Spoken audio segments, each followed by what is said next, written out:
Hello friends, இது புதன்கிழமை காலையில் எடுக்கிற வீடியோங்க. இன்றைக்கி நம்ம வீட்டில் என்ன சமையல்னு பார்த்தீங்கன்னா, சாப்பாடு, இட்லி இந்த ரெண்டுத்துக்குமே மேட்ச் ஆகிற மாதிரி சுண்டல் கத்திரிக்காய் போட்ட குழம்பு. பாப்பாவோட லஞ்ச் பாக்ஸுக்கு தேங்காய் சாப்பாடு கிளறிட்டேங்க.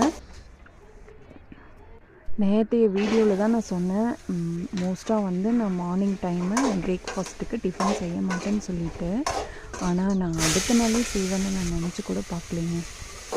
எங்கள் மாமியாருக்கு சுகர் அதிகமாக இருக்கிறதுனால டாக்டர் 2 நேரமும் சாப்பாடே கொடுக்கக்கூடாது, 3 நேரமும் சாப்பாடே கொடுக்கக்கூடாதுன்னு சொல்லிட்டாங்கங்க. அதனால் ஏதோ ஒரு வேளை டிஃபன் கொடுக்கணும்னு சொல்லிவிட்டு நான் மார்னிங் பிரேக்ஃபாஸ்ட்டுக்கு இட்லி செஞ்சு கொடுத்துட்டேன். குழம்பு வைக்கிறதுக்கு சுண்டலில் வேக வைப்போம் இல்லைங்களா, அந்த வேக வச்ச சுண்டலில் பாப்பாங்களுக்கு ஸ்நாக்ஸாகவும் கொடுத்துட்டேங்க. எப்படி 2 in 1 ஆயிடுச்சுங்களா.